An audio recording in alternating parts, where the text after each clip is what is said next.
The judicial inquiry into sexual harassment allegations against Eastern Cape Judge President Selby MBENENGE has reserved its findings after hearing oral evidence this week. Commission Chair Bernard Ngwepe says he and his two co-adjudicators will decide the case according to the law and the facts, not public opinion. The inquiry was established after High Court Secretary Andiswa Mengo accused MBENENGE of sexual harassment, both in person and through a series of WhatsApp messages. Newzroom Afrika's Veronica Mahwadi reports. Inside the hearing room, the evidence has been as digital as it has been damning. A flood of WhatsApp messages and emojis, some overtly sexual, others suggestive, which complainant Andiswa Mengo says left her feeling cornered, uncomfortable and disrespected. She testified that between 2021 and 2022, Eastern Cape High Court Judge President Selby MBENENGE repeatedly made advances she says she rejected again and again. But we submit in this case, there are so many instances in which she said no. In fact, she said no. I counted 13 times. But this tribunal cannot ignore the evidence of the expert. This tribunal cannot ignore the fact that women do not respond in the same way to every situation. I know this as a woman in the profession. A junior colleague is able to respond very differently to the way that someone in my position can respond. The same is true of Ms. Mengo in a court system. So we witnessed his testimony, the Judge President's testimony. We witnessed his demeanor. We witnessed his cross-examination. This is not someone that's easy to stand up to. It may be easy if you're a judge or if you're a senior counsel. It is not if you're a secretary in that court. Her legal team argues the case is clear, and if MBENENGE cannot be found guilty of sexual harassment, he should at least be found guilty of misconduct because his obscene messages to Mengo are unbecoming of a judge. She highlighted the digital evidence, emojis of eggplants, bananas, and repeated requests for naked pictures, a catalogue of messages that, in her words, left very little doubt about the inappropriate nature of his conduct. The evidence shows persistent, unsolicited, sexualized and inappropriate communication, corroborated by expert analysis and by the respondent's own admissions. The complainant testified consistently, showing courage in reporting a senior figure despite fear of retaliation. Public trust in the judiciary is imperiled when its leaders engage in conduct that would be unacceptable in any professional setting. Viewed cumulatively, the probabilities favor the complainant's account. Her testimony was corroborated, consistent with known victim behavior, and given without embellishment. The respondent's conduct was inappropriate, non-consensual, and constitutes sexual harassment under both the Code of Judicial Conduct and broader legal standards. It is therefore respectfully submitted that this tribunal should find that the respondent is guilty of gross misconduct in the form of sexual harassment. Mengo's legal team argued that what played out wasn't flirting, it was persistent and unwanted. Her lawyer also told the tribunal that they could not overlook how fear and hierarchy shape silence in the workplace. And then from there on, the conversations escalate, the sexual content, which my learned friend calls salacious. I don't like that word, but the content of the conversations were sexual. When one looks at that, they escalated. They became more persistent, more frequent, and more sexual. And when one sees how these things escalated, from asking for a photo to asking about sexual positions, for example, asking to be intimate, saying it was possible that they would melt if they were together.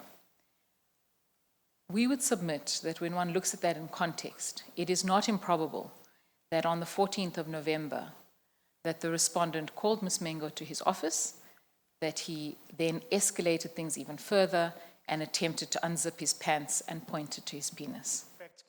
In turn, MBENENGE's defense relayed a very different script. Their case was that the messages were flirtatious between two consenting adults and therefore did not meet the legal test for harassment. The description of the litigant being a judge is unhelpful in determining whether the factors that constitute sexual harassment are present. They are not. Zero.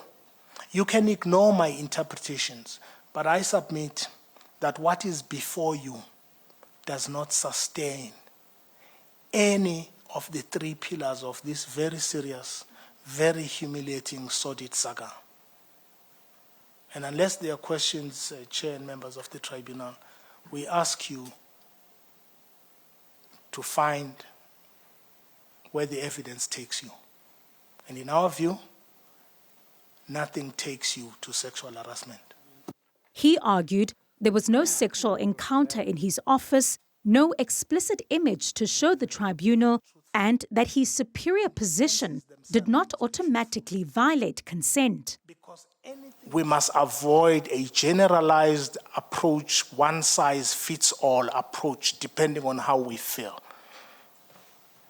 And I will give the definition because there have been a lot of moral questions raised, some of them misplaced, which have tended to dominate the questioning of the respondent and the condemnation of the respondent. And these proceedings, and from the large community of moral high horse riders, he who alleges must prove. It's a basic principle. There is absolutely not an iota of evidence showing that that flirting, which is not impermissible, that flirting constitutes sexual harassment. We'll submit that the claim that the respondent sent crude pictures is a patent falsehood. There is no evidence that it happened. And to suggest post facto that we must assume it did because we can't tell that it did not has to be said to be rejected. That it was not shown. We suggest that no evidence showed that such a crude picture was sent. Sikhakhane maintained that the sexual harassment claims by the secretary were fabrications, suggesting that the complaint was intended to humiliate and derail the judge-president's career. But Rajab Badlender shot back, noting that MBENENGE's conduct would be grounds for dismissal in any workplace. Where the manner in which the respondent has allowed his defense to be run on his behalf involved a particularly brutal and humiliating cross-examination of the complainant over the course of 4 days. He permitted her to be, because he gives instructions to his counsel, he permitted her to be called a liar, to be accused of acting on behalf of some unknown third party, to be accused of undermining the broader cause of sexual harassment for other women, for all women, amongst many other things. So if anyone has been humiliated and demeaned in these proceedings, it's the complainant. What we saw unfold during cross-examination was enough, quite frankly, to put back the very noble attempts of our legislature and our judiciary to protect women from the scourge of sexual harassment.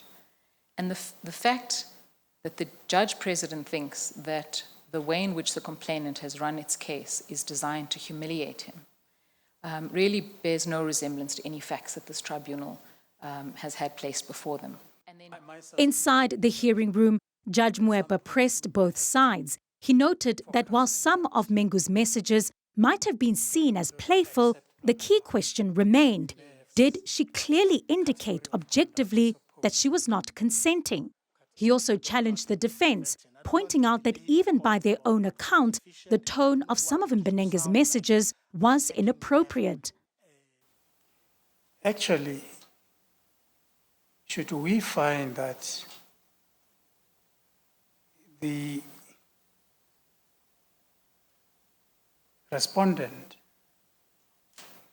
persisted with his communication with the complainant, even though it was clear that his messages or his approach was unwanted. Unless Mr. Sikakani argues otherwise, the likelihood is that we'll find that there was sexual harassment. If somebody persists in a conversation like that, where it is clear that communication is unwanted,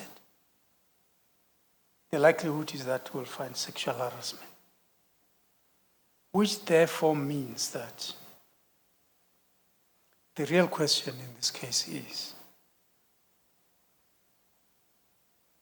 were these messages unwanted? Is it clear that these messages were unwanted? I think that's the main question. If you were in that room, you would have felt it, the tension of two very different readings of the same words on screen. For Mengu, they were unwanted advances from a superior. From Mbenenge, they were private messages blown out of proportion.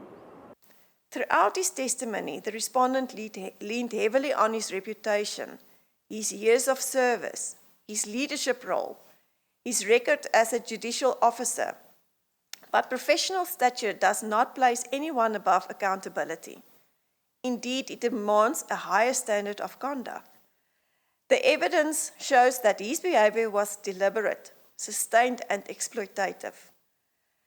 He asked for messages to be deleted. He worried about his family finding out, and he sought to recast his messages as something other than what they plainly were. Those are not the actions of an innocent man. They are the actions of someone conscious of wrongdoing. Mengu's counsel told the tribunal that this landmark case, the first in which a sitting judge faces sexual harassment charges, could set a precedent for whether other women with legitimate claims feel empowered to come forward. Judge Mwepa pushed back on that notion. For somebody to come here and say, from A to Z, there hasn't been any case of assertion of power by a woman, and a woman is always powerless, it's quite surprising. And look, I said to you that the woman has got power. We must recognize that when it comes to matters of heart. So this notion that a woman may not have power, is it really well-founded and real? In relation to matters of heart, in relation to control of that key to her heart, over which she exercises that power. That's why you'll kneel in front of her. In that given situation, who is powerful? You humble yourself. So situations arise where a woman can assert power. And for anybody to say that a woman cannot assert power in any situation is an astounding evidence. With closing arguments complete, the tribunal now has moved into deliberation. The chair emphasized that the process would be careful and deliberate, and that the decision will be made strictly on facts and law. So where do we go from here? Well, if the tribunal finds MBENENGE guilty, he could face impeachment. If he's cleared, questions about the culture within the corridors of justice will linger. Either way, this isn't merely about the fate of one man. It's a monumental moment for the judiciary's integrity. For Newzroom Afrika on Channel 405, I'm Veronica Mahwadi in Johannesburg.